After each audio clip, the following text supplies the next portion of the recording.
Terima kasih Tuhan atas hadirat-Mu. Kami semua dikuatkan. Kami bersyukur mempunyai Tuhan Yesus yang baik.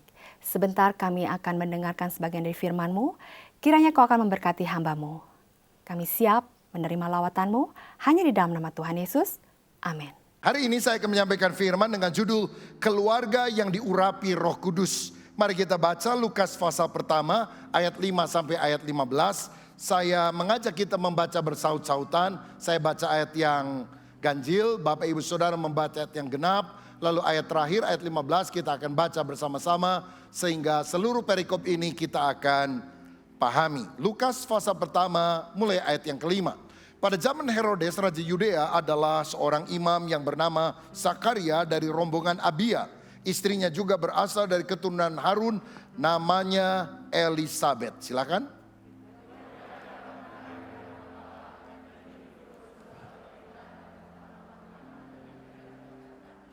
Tetapi mereka tidak mempunyai anak sebab Elisabet mandul dan keduanya telah lanjut umurnya.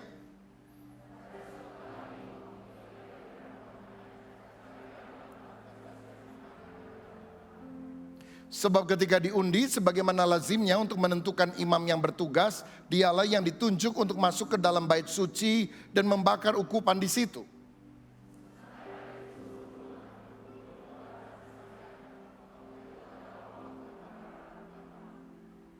Maka tampaklah kepada Zakaria seorang malaikat Tuhan berdiri di sebelah kanan mezbah pembakaran ukupan. Tetapi malaikat itu berkata kepadanya, "Jangan takut, hai Zakaria, sebab doamu telah dikabulkan dan Elisabet istrimu akan melahirkan seorang anak laki-laki bagimu dan haruslah engkau menamai dia Yohanes.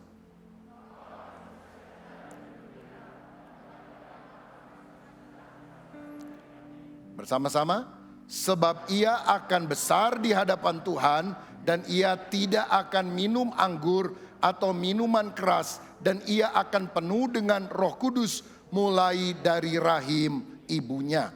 Amin. Saudara sekalian, hari ini adalah hari Pentakosta.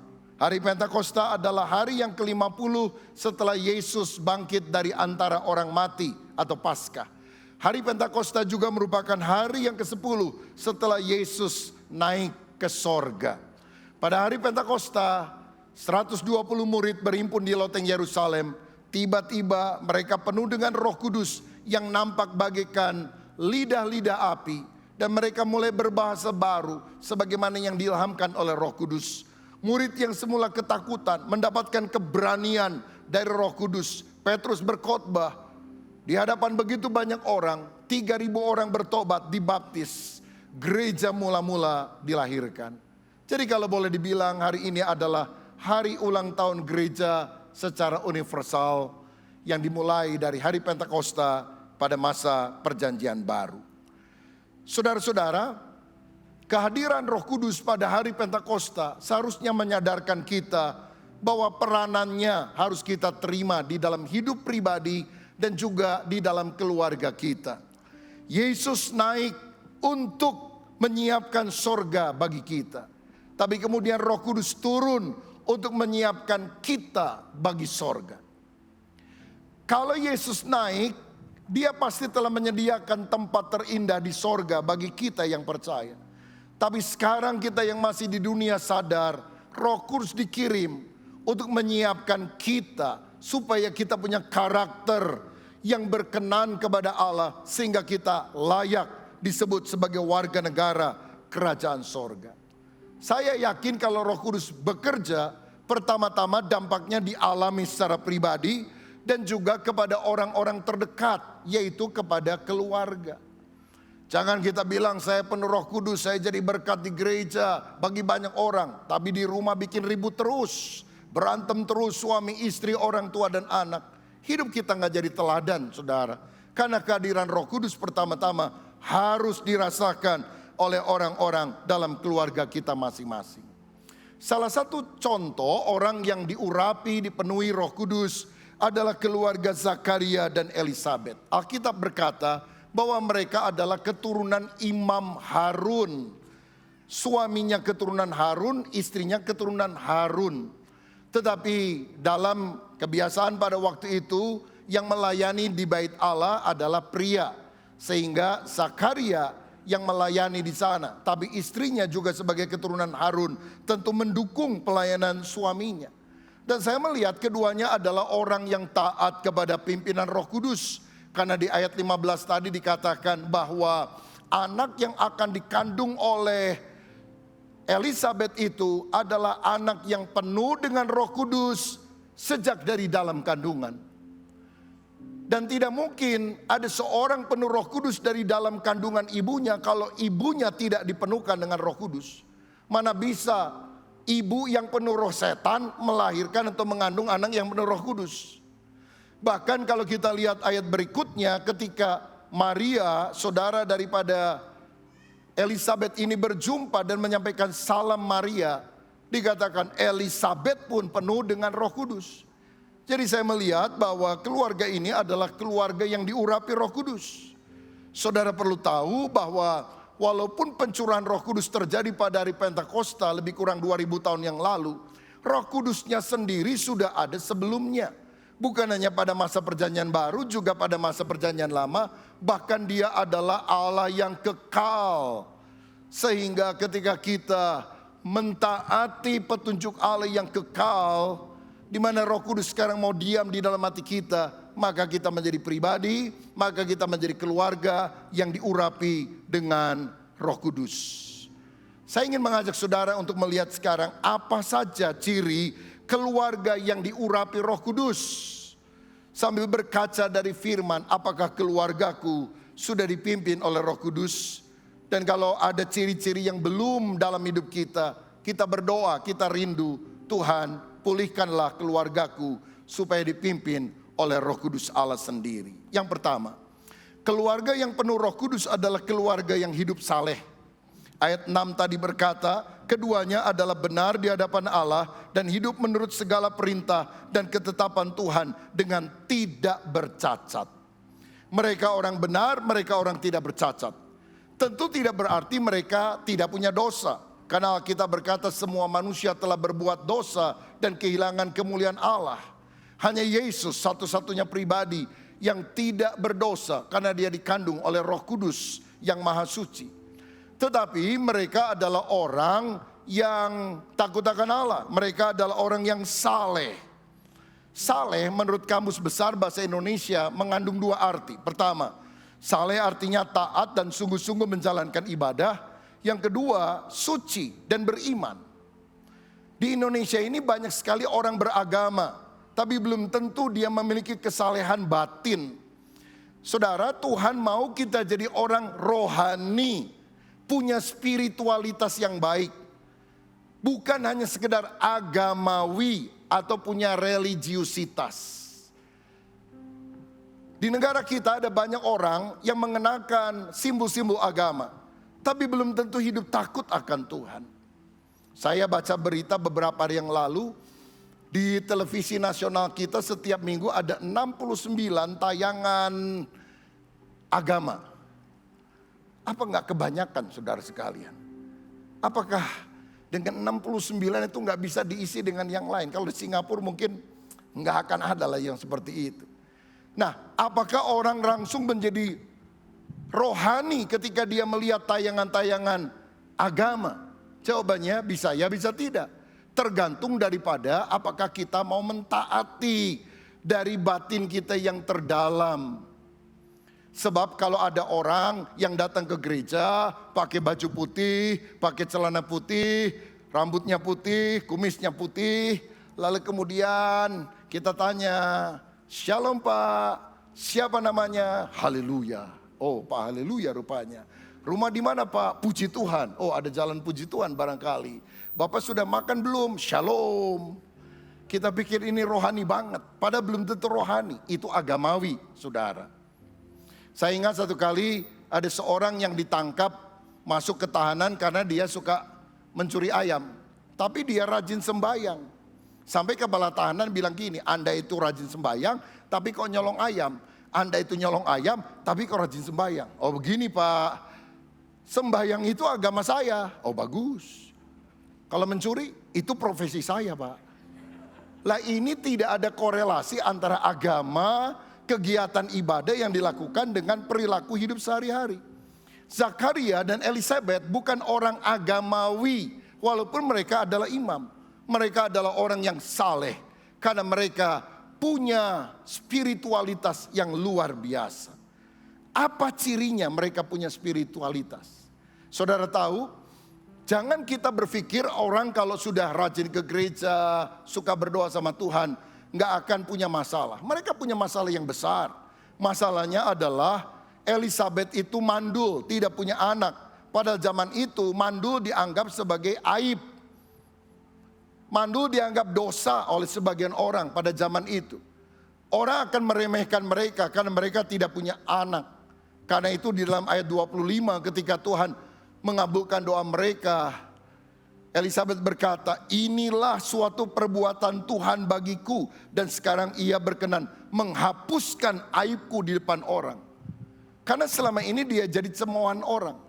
Dalam arti begini, saudara boleh ke gereja, boleh jadi orang Kristen, tapi yang hidupmu tidak lepas dari masalah.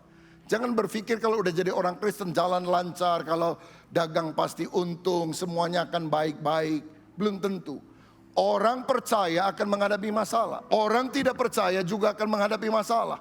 Bedanya apa? Orang tidak percaya menghadapi masalah dan berusaha menang dengan kekuatannya sendiri. Tapi orang yang percaya kepada Kristus menghadapi masalah dengan pertolongan dari Tuhan. Dan dengan Allah kita lakukan perbuatan gagah perkasa, karena dia sendiri yang akan menginjak-injak para lawan kita. Tapi hal yang indah yang saya temukan di sini, inilah ciri orang yang penuh dengan Roh Kudus. Walaupun mereka menghadapi masalah, tapi mereka tetap setia kepada Tuhan. Mereka tetap beribadah kepada Tuhan. Jangan kalau saudara lagi diberkati, lagi maju usahanya, engkau rajin ke gereja, tapi ketika ada masalah engkau lari tinggalkan Tuhan. Saudara sekalian, kita harus sadar, kita menyembah Tuhan karena cinta kepada Dia. Bukan sekedar karena berkat, bukan karena usahamu maju, tapi karena kita cinta sama Tuhan. Ada seorang pendeta sehabis ibadah menyalami jemaat di pintu luar gereja. Shalom, sampai minggu depan, Tuhan memberkati, selamat hari Minggu. Tiba-tiba ada seorang pria wajahnya asing. Dia bilang, selamat datang Pak, Anda jemaat baru di tempat ini. Ah Pak Pendeta, masa lupa sama saya kan jemaat lama Pak. Aduh maaf, mungkin jemaat kita terlalu banyak jadi saya agak lupa wajah Bapak. Ngomong-ngomong minggu lalu kebaktian kah di sini? Oh tidak Pak Pendeta, bulan lalu kebetulan juga tidak Pak. Jadi kapan terakhir Anda ke gereja ini? Ya kira-kira 3 tahun yang lalu Pak. Lama bener 3 tahun, kemana aja. Dulu saya kesini waktu lagi miskin Pak. Saya berdoa, Bapak juga pernah doakan saya, mungkin Bapak lupa. Dan akhirnya saya maju dalam usaha. Toko kecil jadi tambah besar, apalagi weekend. Waduh, itu langganannya banyak banget. Oh jadi sejak itu Anda tidak ke gereja? Iya Pak. Karena repot Pak. Oh jadi Anda diberkati lupa sama sumbernya. Kira-kira semacam itu Pak. Tiba-tiba pendeta bilang, tapi ini kan hari Minggu. Kenapa Bapak bisa ke gereja sekarang? Oh sudah bangkrut Pak. Karena itu saya ke gereja lagi katanya. Ini bukan ciri orang yang rohani saudara-saudara. Tuhan mau kita menjadi orang yang setia dalam segala hal. Dan ciri yang lain yang saya temukan dari orang yang saleh seperti Elizabeth adalah pada saat dia hamil, Elizabeth bersyukur dan menyadari itu adalah perbuatan Allah. Dia tidak sombong dan meremehkan orang lain. Berbeda dengan Hagar ketika dia mendapatkan kehamilan yang kemudian punya anak Ismail. Dia memandang rendah istri tuannya yaitu Sarah. Dan Tuhan tidak berkenan dengan sifat itu. Artinya saudara miskin jangan minder karena engkau berharga di mata Tuhan. Engkau kaya, engkau diberkati Tuhan. Engkau naik jabatan, engkau dipromosikan Tuhan. Tetap rendah hati, karena itu hanyalah anugerah daripada Tuhan kepada kita. Yang luar biasa adalah Elizabeth ini bahkan mengakui keunggulan Maria, familinya yang lebih muda daripada dia. Karena ayat berikutnya berkata, Maria, ibu Yesus sebelum dia melahirkan, datang ke rumah Elizabeth. Dan kemudian Maria mendengar Elizabeth bilang begini, siapa aku ini sampai ibu Tuhanku datang mengunjungi aku? Ini luar biasa loh saudara. Biasanya persaingan itu ada di antara adik kakak, ada di antara family-family. Emang aku kalah sama dia? Gua lebih kaya dari dia, gua lebih hebat dari dia. Dulu tuh ya, bapaknya kalau bukan aku yang bantu, mati mereka semuanya. Nih aku lebih hebat. Kita kadang-kadang suka bersaing itu bukan sama orang jauh, sama orang Afrika, sama orang Amerika. Nggak ada urusan, sama family dekat saudara. Tapi lihat, Elizabeth lebih tua. Elizabeth adalah keluarga imam. Maria adalah keluarga rakyat jelata. Bahkan suaminya hanyalah tukang kayu yang sederhana. Tetapi ketika Maria datang, dia bilang, siapa aku ini sampai ibu Tuhanku datang mengunjungi aku. Karena ayat firman Tuhan berkata, ketika Maria masuk ke rumah itu dan menyampaikan salam Maria, Shalom Aleihim. Alkitab bilang Elizabeth penuh dengan Roh Kudus. Bahkan bayi yang ada di dalam kandungan Elizabeth melonjak kegirangan. Karena apa? Dia tahu bahwa yang datang adalah ibu Yesus, Sang Juru Selamat. Saya berdoa supaya kata-kata kita juga seperti kata-kata Bunda Maria. Ketika kita mengucapkan perkataan, orang penuh dengan Roh Kudus, orang penuh dengan sukacita.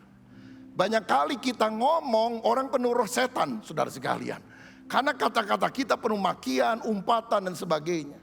Saya yakin orang yang penuh Roh Kudus, kata-katanya jadi berkat bagi orang lain. Janganlah orang Kristen kalau maki orang ngomong, setan lu, babi lu, kecoa, tikus dan sebagainya.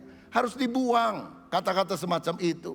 Ganti dengan kata-kata berkat supaya orang yang mendengarnya memperoleh kasih karunia.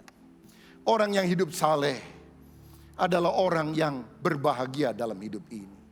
Minggu yang lalu saya ada di Surabaya, saudara-saudara. Ada pelayanan di gereja di sana dan beberapa persekutuan doa.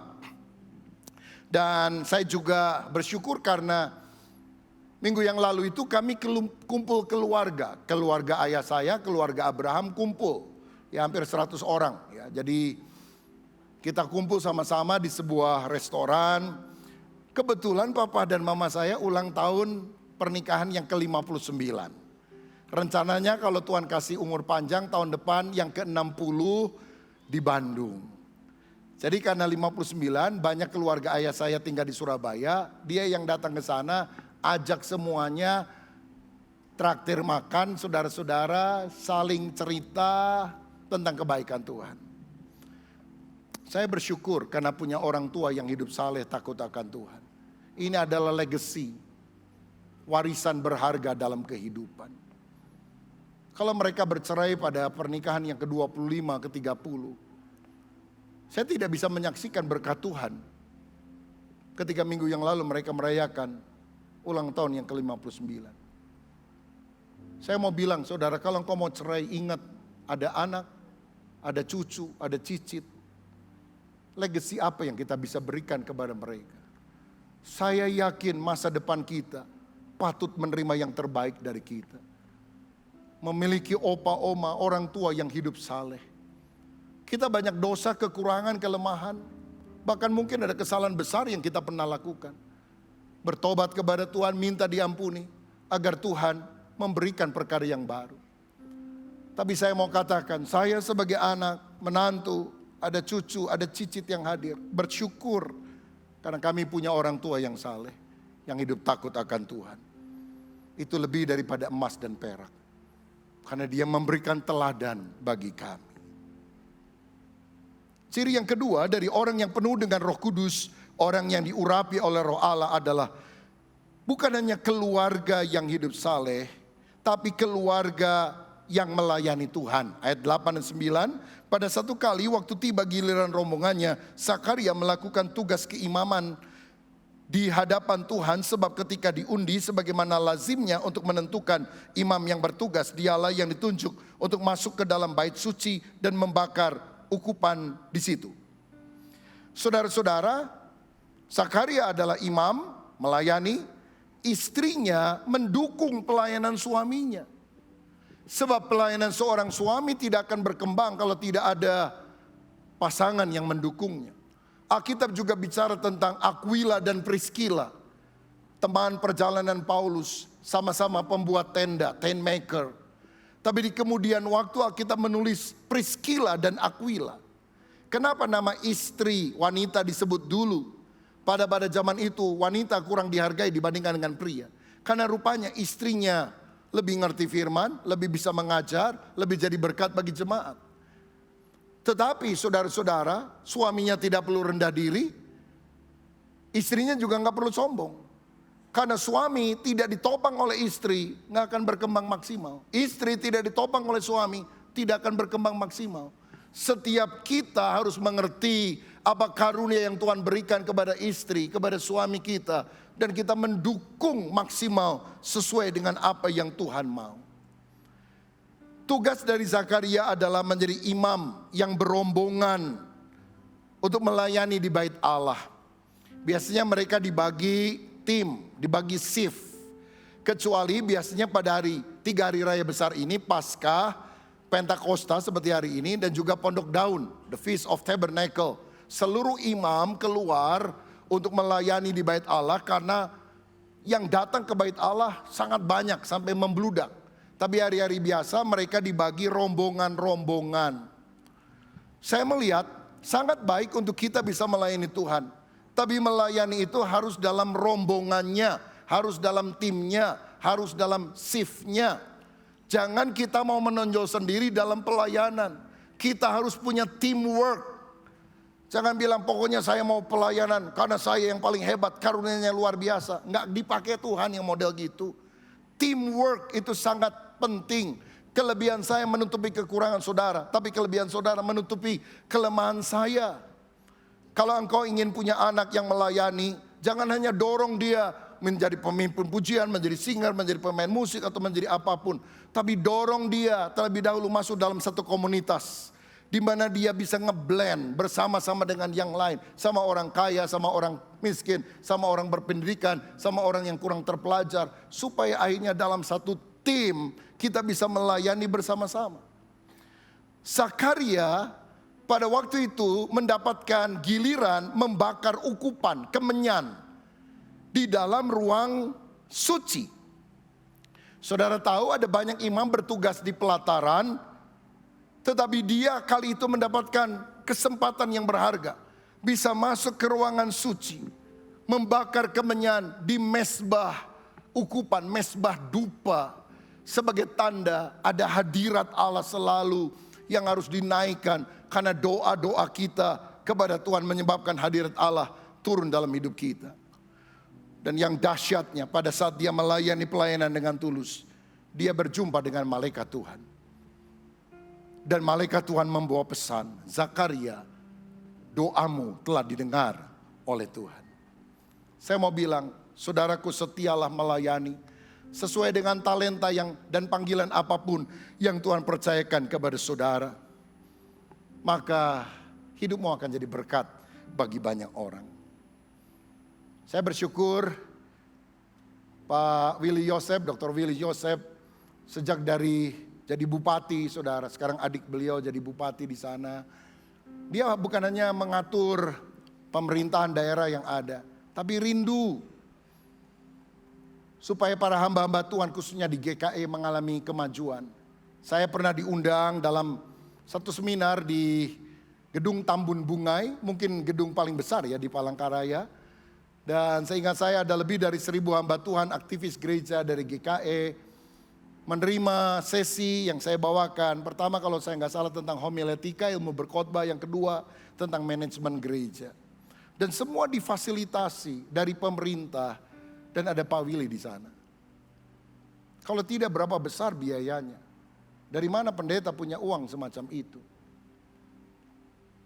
Kalau saudara punya jabatan, punya posisi, punya pengaruh, gunakan jabatanmu, posisimu, pengaruhmu untuk membawa banyak orang datang kepada Tuhan Yesus.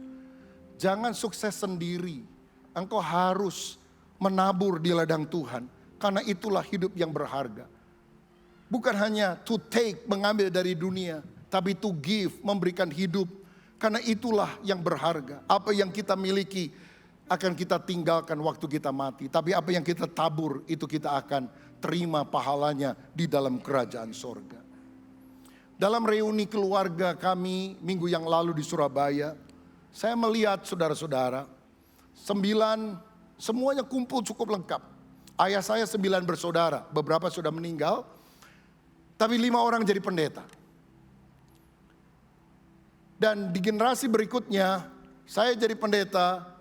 Ada yang menjadi pendeta berapa bulan lalu khotbah di sini, pendeta Gideon Rusli, itu sepupu saya dari Salatiga. Dia juga mengembalakan jemaat yang besar, mungkin gedung gerejanya salah satu terbesar di kota Salatiga, saudara. Dan ada yang di Bali, ada yang di tempat-tempat yang lain. Generasi berikutnya seperti Jessica dan beberapa liftingnya yang lain juga melayani Tuhan. Dan kalau kami kumpul dalam keluarga, kami bersyukur karena kami dipanggil oleh Tuhan untuk melayani. Dan kalau kami ingat-ingat, hitung-hitung, saya pelayanan di Bandung, ada yang di Tasik, ada yang di Jakarta, ada yang di Bali, ada yang di Jawa Tengah, ada yang di luar pulau dan sebagainya. Ribuan, puluhan ribu orang-orang yang sudah kami menangkan melalui keluarga kami untuk kerajaan sorga. Ribuan, mungkin lebih dari 10.000 orang yang sudah dibaptis dan menerima Yesus melalui pelayanan keluarga kami. Tapi kami tidak bisa sombong, karena orang pertama yang Tuhan pakai dalam keluarga untuk memenangkan kami adalah ibu dari nenek saya. Dia bertobat mendengar Injil di Pangkalan Bun di Kalimantan Tengah. Seorang misionaris datang ke sana. Suaminya marah, anak-anaknya gak suka. Tapi dia rajin ibadah, datang. Dia bersaksi. Walaupun dicela, diolok, dia bersaksi. Satu demi satu anggota keluarga kami dibaptis. Termasuk opa yang sudah lanjut usia, papahnya opa. Pernah dalam satu baptisan 14 orang keluarga kami, semuanya dibaptis menerima Yesus. Dan sekarang puluhan jadi hamba Tuhan, ribuan, mungkin lebih dari 10.000 yang menerima Yesus dibaptis. Dimenangkan oleh seorang nenek tua sederhana yang buta huruf. Saya mau bilang itu hidup yang paling berharga. Hidup yang simple. Tidak kaya raya, orang sederhana. Tapi keluarganya dimenangkan bagi Tuhan. Keluarganya dipanggil untuk melayani. Apa yang kita bisa banggakan? Oh, saya orang paling kaya, paling hebat. Nothing, semuanya. Nggak ada artinya. Tapi Tuhan, aku persembahkan keluargaku. Aku persembahkan jiwa-jiwa kepadamu. Terima kasih banyak orang mengenal Engkau melalui keluarga kami. Itulah orang yang penuh dengan Roh Kudus. Saudara, maukah saudara melayani Tuhan dalam keluargamu? Saya tahu tidak setiap orang harus jadi pendeta, tapi semua orang harus jadi pelita, jadi berkat. Kalau memang Tuhan tidak panggil saudara jadi pendeta, jangan dipaksakan. Tapi kalau memang ada yang dipanggil untuk menjadi hamba Tuhan, berikan hidupnya untuk Tuhan. Saya dulu gak mau jadi pendeta. Saya sudah diterima di sekolah yang bagus yang saya inginkan. Tapi Tuhan memanggil saya. Saya ambil kertas koran yang memuat nama saya. Saya berlutut dan berkata, Tuhan, aku sudah diterima. Tapi kalau Engkau ingin panggil saya jadi hamba Tuhan, ini aku, utuslah aku. Hidup yang melayani adalah hidup yang penuh dengan sukacita. Tantangannya banyak dan besar. Tapi hidup itu bernilai, berarti. Bukan karena uang yang kita dapatkan. Ada sukacita melihat keluarga dipulihkan. Ada sukacita melihat orang bertobat. Di mana pelayanan harus dimulai? Dalam keluarga kita. Dalam keluarga. Ibu-ibu, engkau tidak harus jadi pengkhotbah dulu baru engkau bisa dipakai Tuhan. Layani keluargamu dengan baik. Saya bersyukur punya istri yang memperhatikan saya. Makan pagi, siang atau malam dia yang siapkan, saudara. Kadang dia yang masak, kadang dia pesan, tapi dia selalu prepare, siapkan. Saya tinggal makan. Saya bersyukur untuk hal itu. Pembantu bisa cuci baju, setrika, tapi setelah ditumpuk di keranjang, istri saya selalu bilang kepada pembantu siapapun yang bekerja di rumah kami, saya yang masukkan semuanya ke lemari Bapak, nggak boleh kamu. Jadi itu dilakukannya 34 tahun pernikahan kami. Dia masukkan setiap hari. Di ruangan tidur kami ada meja. Saya kadang suka ngetik, persiapkan khotbah di sana. Dan waktu lagi ngetik konsentrasi gitu, saya haus, saya minum. Selalu ada 2 cangkir saudara-saudara yang selalu terisi air. Dan waktu saya minum, airnya hangat. Berarti baru disiapkan. Saya kadang-kadang gak sadar kapan isinya diisi. Tapi istri saya menyiapkan hal itu. Dia kadang berkhotbah dan sebagainya. Tapi buat saya, pelayanan dalam keluarga adalah pelayanan yang tak tergantikan. Kami punya kelemahan, kami bukan orang yang sempurna. Tapi pelayanan itu harus mulai dari keluarga. Malah saya pernah pikir gini, Tuhan kami ingin dapat umur panjang. Karena keluarga opa saya itu 80 lebih saudara. 83, 84 baru meninggal. Ada yang menjelang 90. Mama mertua kami 92 baru dipanggil pulang oleh Tuhan. Mestinya kami keluarga panjang umur. Jadi Tuhan, kalau boleh saya punya umur panjang untuk melayani lebih lama. Tapi saya pernah pikir gini, kalau dipanggil duluan mendingan saya duluan daripada istri saya.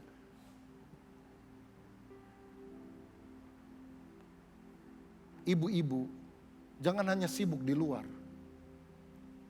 Layani suamimu. Dengan air minum yang ada, dengan makanan yang ada, dengan pakaian,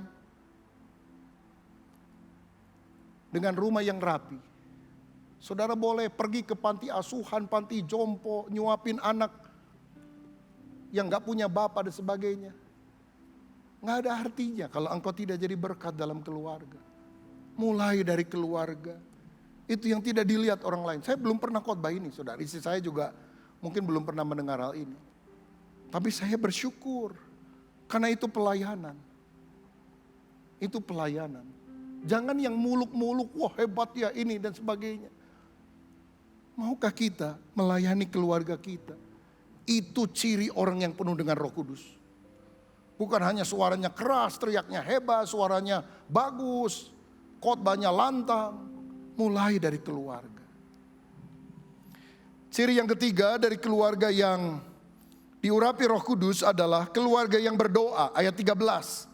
Tetapi malaikat itu berkata kepadanya, jangan takut hai Zakaria, sebab doamu telah dikabulkan dan Elisabet istrimu akan melahirkan seorang anak laki-laki bagimu dan haruslah engkau menamai dia Yohanes. Saudara, keluarga yang penuh Roh Kudus itu berdoa, mengandalkan Tuhan. Percaya bahwa rencana Tuhan dan waktu yang terbaik itu berasal dari Tuhan. Zakaria sudah tua, tapi waktu dia melayani dengan tulus, malaikat datang kepada dia. Saya percaya perkara supranatural kadang-kadang menyeruak dalam hidup kita tanpa kita pernah duga hal itu akan terjadi. Saya berapa hari lalu mendengar di televisi saudara ada seorang artis Indonesia main film horor supaya dia lebih menghayati, katanya minta dibuka indera-inderanya supaya bisa melihat setan dan sebagainya supaya lebih menghayati. Saya nggak mau seperti itu. Saya ingin melihat Tuhan dan kemuliaannya. Dan kadang-kadang waktu hati kita melayani dengan tulus, dia bisa menghadirkan diri dan membawa pesan ilahi. Zakaria, doamu telah dikabulkan oleh Tuhan. Oh betapa bahagianya kalau Tuhan menyampaikan hari ini, saudara yang sedang sakit dan belum sembuh, engkau yang sedang punya masalah keluarga, engkau yang punya hutang dan belum bisa terlunasi. Pada waktu hari ini engkau berdoa dan Tuhan berbisik di telinga hatimu. Anakku, hari ini aku mengabulkan doamu. Itu segala-galanya, saudara. Tuhan berpihak pada kita. Dan itu terjadi waktu kita berdoa dengan segenap hati. Tahukah saudara, Zakaria itu artinya Tuhan telah mengingat. Dan saya mau bilang, Tuhan mengingat pergumulanmu. Tuhan mengingat engkau pernah berdoa dan menangis dan bercucuran air mata. Tuhan tidak melupakan saudara. Tuhan mengingat engkau. Hari ini waktu engkau beribadah dengan segenap hati, Tuhan melihat engkau yang datang kepadanya dengan hati yang hancur. Dia akan mengabulkan doamu, saudaraku. Zakaria, doamu telah dikabulkan oleh Tuhan. Mungkin saudara sudah berdoa lama, berbulan-bulan bahkan bertahun-tahun. Tapi tetap tekun, jangan padamkan imanmu, pengharapanmu. Doamu dikabulkan oleh Tuhan. Kerinduanmu akan menjadi kenyataan. Siapa yang rindu doa kita dikabulkan oleh Tuhan. Berikan kemuliaan untuk Tuhan. Karena Dia Allah yang sangat baik. Dia Bapa yang selalu mendengar apa yang diucapkan anaknya. Tapi kalau kita minta harus percaya. Sebab Zakaria rupanya setelah doa, namun karena sudah cukup lama, udah tua, udah mati pucuk, istrinya udah tua juga seperti Abraham dan Sarah. Dia bilang, mana bisa, kita udah tua. Dan malaikat bilang, karena kamu gak percaya, kamu bisu 9 bulan.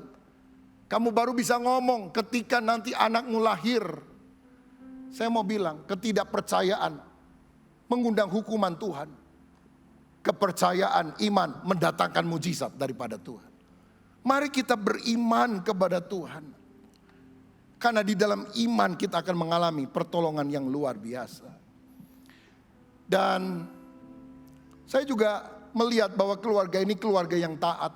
Karena ketika anaknya lahir, tetangga bilang, kasih nama Zakaria seperti nama bapaknya. Tapi Elizabeth bilang enggak, namanya adalah Yohanes. Tetangga bilang gak ada keluargamu yang punya nama Yohanes, gak cocok. Udah tanya sama bapaknya, bapaknya mengambil batu tulis, dia tulis Yohanes.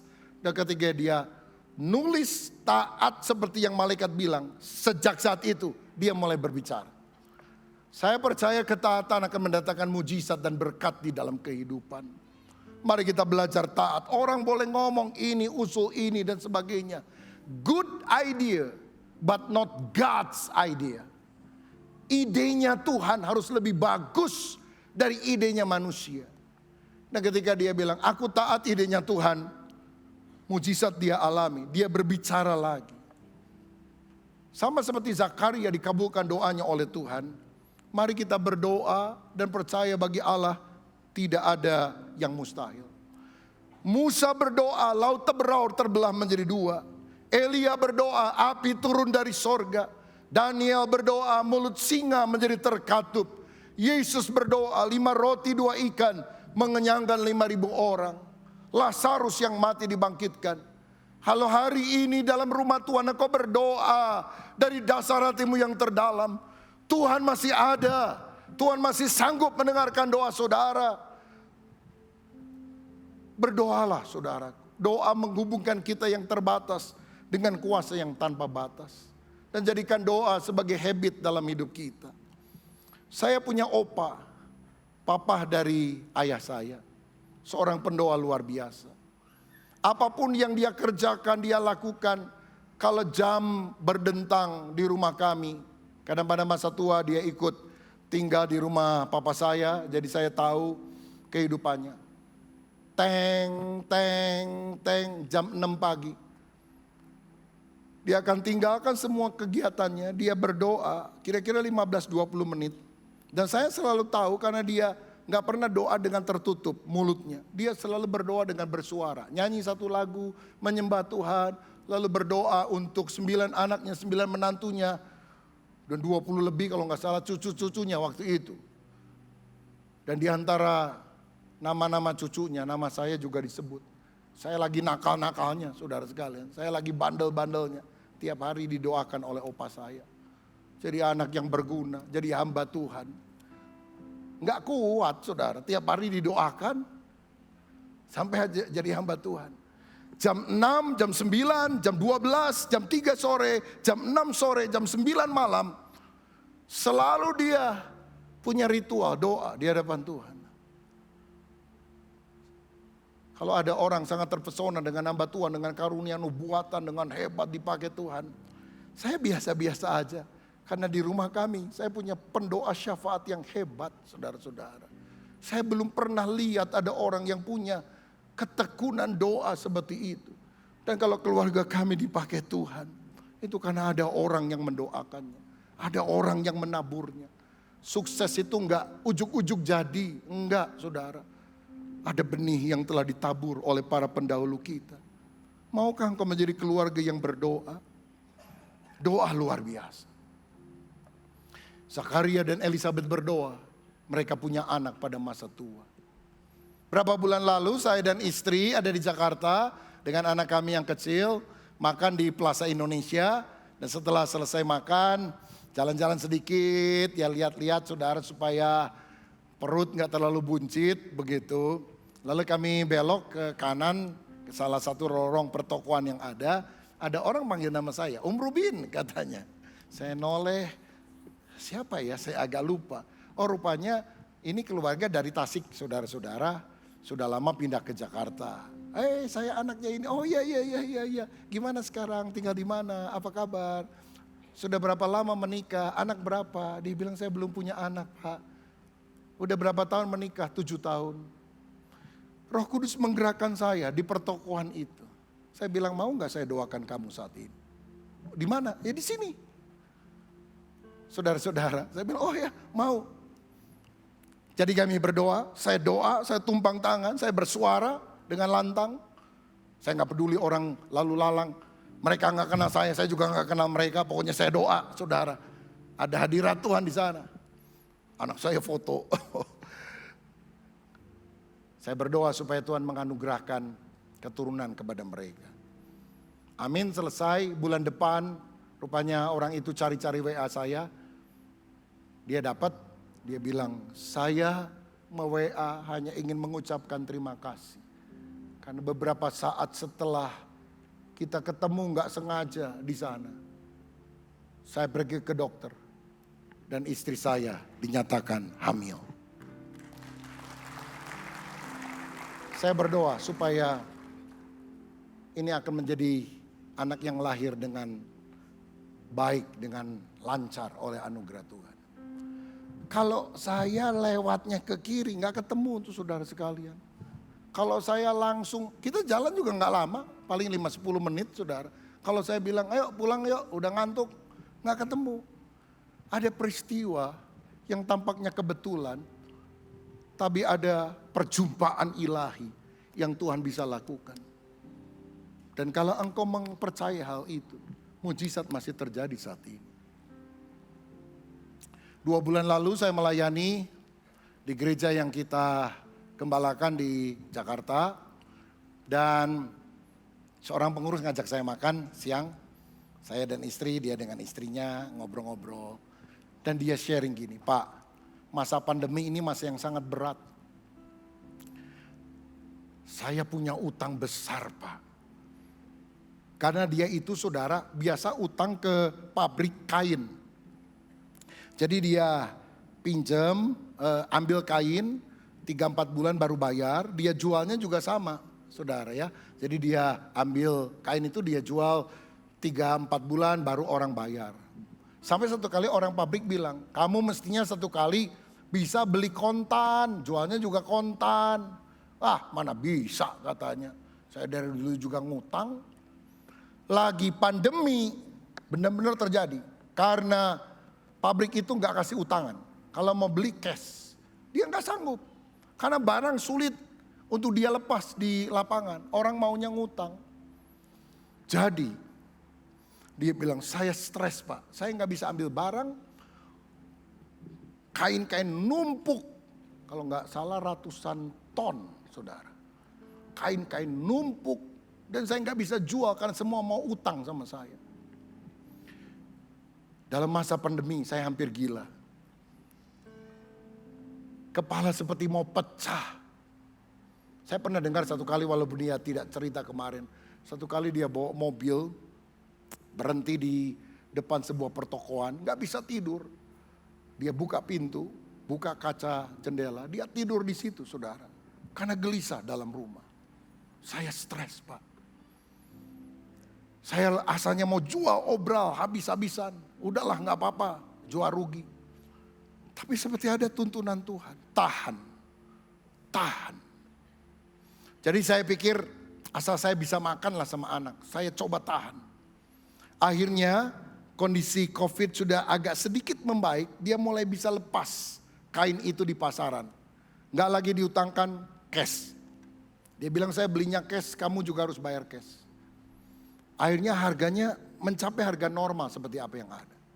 Dan dia bilang, itu kain-kain yang numpuk di gudang-gudangnya. Banyak sekali gudangnya saudara. Habis semua. Dan dalam masa pandemi, utang saya 100 miliar lunas oleh anugerah Tuhan. Saya sampai bilang, gimana kamu bisa punya utang 100 M itu, kamu gak pernah ngomong. Karena orangnya humoris, ketemu saya ketawa-ketawa dan sebagainya. 100 M. Pantesan kepala mau pecah. Iya Pak. Saya gak pernah duga. Lagi pandemi, semua orang terperosok. Saya bisa lunasi utang, Tuhan baik banget sama saya. Lalu istrinya bilang, Pak, Papa tahu gak? Sekarang hobi suami saya apa? Beli-beli rumah di samping rumah kita. Ada 6 Pak yang dia sudah beli. Wah banyak amat, mau dijadiin apa? Tuhan bisa angkat pada waktunya. Kalau Tuhan tutup pintu berkat untuk saudara, tidak akan ada orang yang bisa membukanya. Tapi kalau Tuhan buka pintu berkat hari ini untuk saudara, tidak akan ada orang yang bisa menutupnya. Dalam nama Tuhan Yesus, terbukalah pintu berkat untukmu. Terima berkat, terima mujizat, terima pertolongan Tuhan, terima jawaban doa.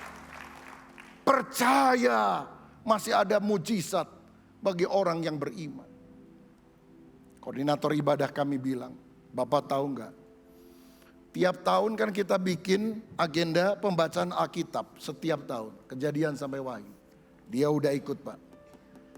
Dia terima sertifikat tiap kali tahun.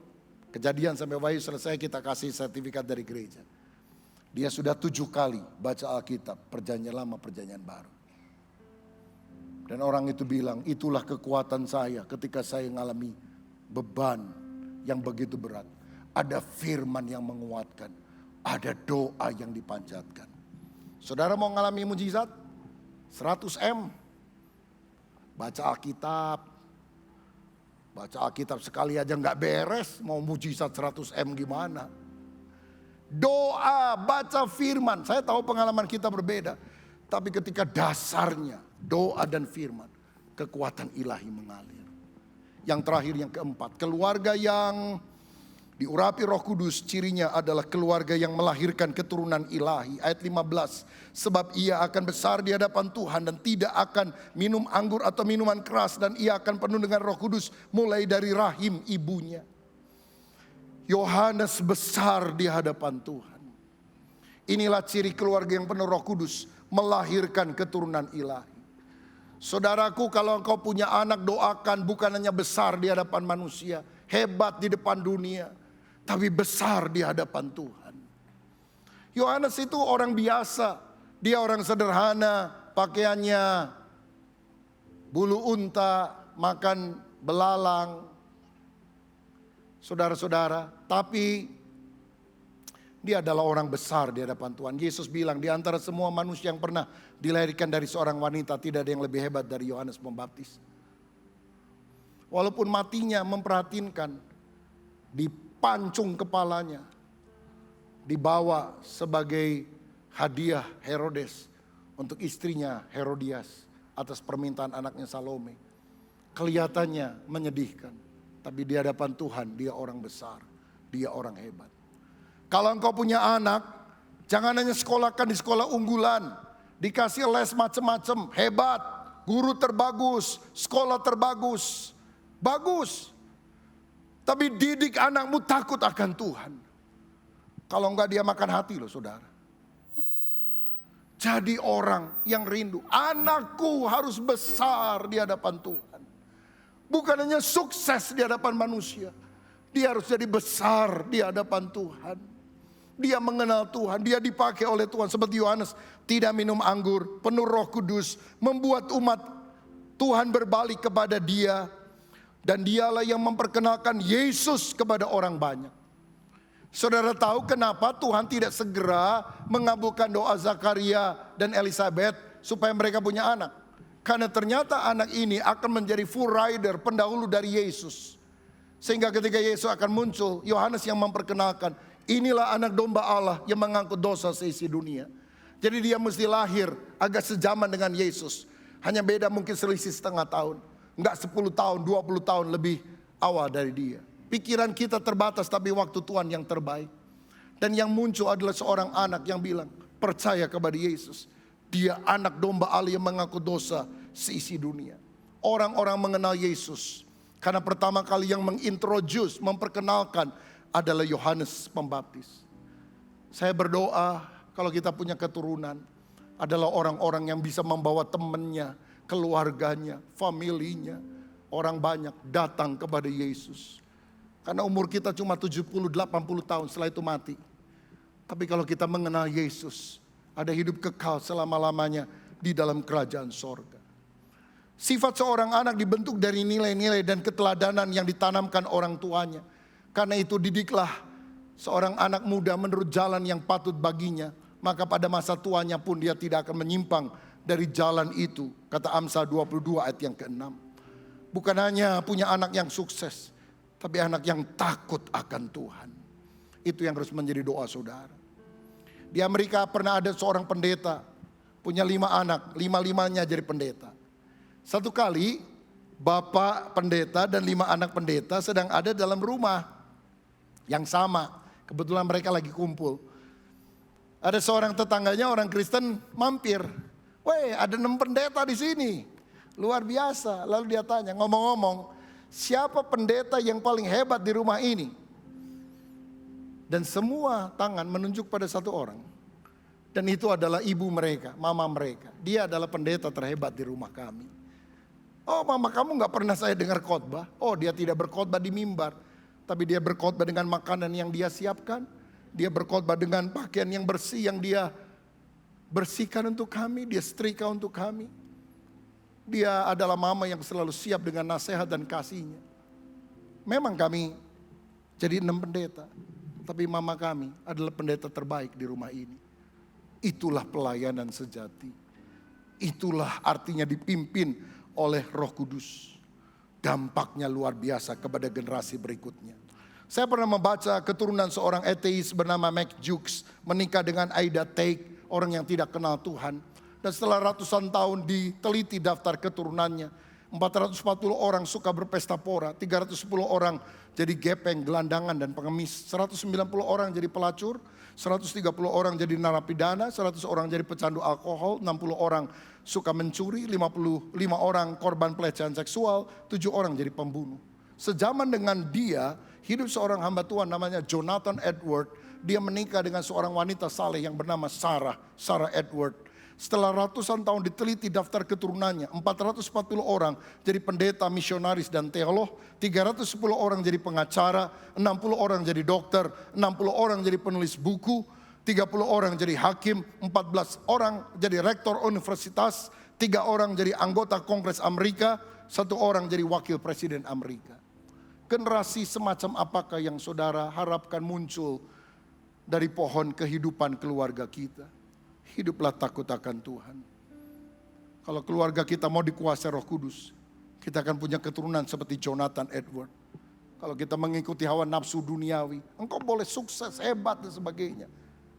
Generasi berikutnya akan hancur, saudara. Ini legacy yang kita bisa berikan dalam keluarga kita. Hidup takut akan Tuhan. Saya mau tutup dengan ini. Kalau ada di antara saudara yang sudah punya anak, bahkan cucu, pada hari Pentakosta ini, hari pencurahan Roh Kudus, apakah ada di antara saudara yang mau berjanji begini kepada Tuhan? Tuhan, aku persembahkan salah satu dari anakku atau cucuku untuk menjadi hamba Tuhan. Aku tahu tidak semua orang terpanggil jadi pendeta, tapi kalau engkau mau panggil, aku rela Tuhan. Jadikan dia hambamu. Waktu saya masih kecil, saya tidak tahu hal ini. Orang tua saya cerita, anak bayi kadang harus dijemur supaya nggak kuning kulitnya katanya. Waktu dijemur ayah saya suka mengangkat saya yang masih kecil. Dia bilang, Tuhan aku persembahkan dia menjadi hambamu. Jadi hamba Tuhan. Saya nggak tahu saudara. Tapi ayah saya berdoa, ibu saya berdoa untuk hal itu. Doa seorang ayah dan ibu yang sungguh-sungguh itu didengar loh oleh Tuhan. Mungkin anakmu, cucumu gak tahu. Tapi kalau hari Pentakosta ini, engkau bernasar mempersembahkan, bukan korban bakaran, tapi salah satu anggota keluargamu, pakai dia untuk besar di hadapan Tuhan. Doamu akan dikabulkan oleh Tuhan. Saya dipercaya menjadi ketua sinode, salah satu sinode terbesar di Indonesia sekarang. 6.600 gereja lokal di 27 negara, 3 juta lebih anggota jemaat di seluruh dunia. Ada di 5 benua, Asia, Amerika, Eropa, Australia, Afrika. Saya bisa seperti ini, karena kita nggak lahir dari batu, saudara. Kita dilahirkan oleh orang tua. Dan ada sesuatu yang telah ditabur oleh orang tua. Dan kita menerima anugerah Tuhan daripada itu. Maukah saudara membenahi diri? Jangan hanya cari kejar sukses. Aku rindu keluargaku, generasi yang berikutnya jadi saleh, hidup takut akan Tuhan, besar di hadapan Tuhan, melayani Tuhan untuk kemuliaan nama-Mu. Kalau hari ini engkau berjanji kepada Tuhan, saya percaya Tuhan mendengar. Tuhan, kalau engkau mau salah satu anakku jadi hamba-Mu, aku tidak akan menahannya. Dan aku tidak berikan yang paling bodoh, aku berikan yang terbaik. Karena jika engkau adalah Tuhan, engkau layak menerima yang terbaik dari hidupku. Kalau itu doa saudara, ucapkan hari ini. Roh Kudus akan hadir dan membawa keluargamu menjadi keluarga yang dipakai Tuhan secara luar biasa. Selamat hari Pentakosta, Tuhan Yesus memberkati kita semuanya. Haleluya. Saudara yang dikasihi Tuhan, mari kita bersama-sama mengakhiri dan menutup ibadah kita ini di dalam doa. Bapa Surgawi, kami menaikkan syukur karena pertolongan Tuhan, urapan Tuhan, jamahan-Mu kepada setiap kami pribadi lepas pribadi. Sepanjang kami mengikuti ibadah ini, meteraikanlah seluruh berkat-Mu dalam hidup kami ya Tuhan. Dan kami percaya kami menjadi orang-orang yang melakukan, melaksanakan kebenaran firman-Mu karena kuasa Roh Kudus-Mu yang bekerja. Sekarang kami memohon berkat Tuhan turun atas kami. Turunlah atas kami sekalian berkat yang berasal dari Allah Bapa Surgawi, kasih sayang dan karunia yang kekal dari Tuhan kami Yesus Kristus, persekutuan dan urapan baru dari Roh Kudus, mengalir atas setiap kami, membawa kemenangan, keberhasilan bagi setiap kami. Dan kami terima seluruh berkat-Mu itu hanya di dalam nama Tuhan Yesus Kristus. Semua kita yang percaya, semua kita yang diberkati, mari katakan, amin. Tuhan memberkati kita sekalian.